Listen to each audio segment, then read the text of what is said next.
Hey guys, and welcome back to this channel. In this video I'll be showing you guys the new ranks on Dress to Impress, as if it can't get any higher than a top model. They amped it up by a lot. I don't know how I'm going to ever get to that rank, but we'll see.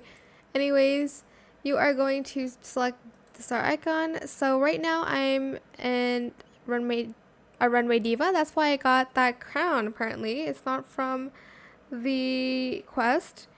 There's this top model silk robe if you're a top model, reward coming soon for the rest. There's already one for Supernova for some reasons, but there's not yet for Glamour Elite, Fashion Mogul, and Fashion Goddess.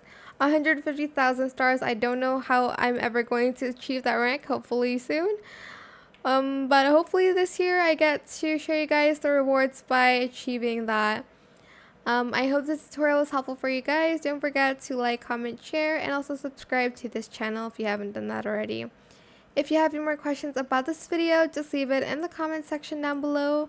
I will try my best to answer them all for you guys.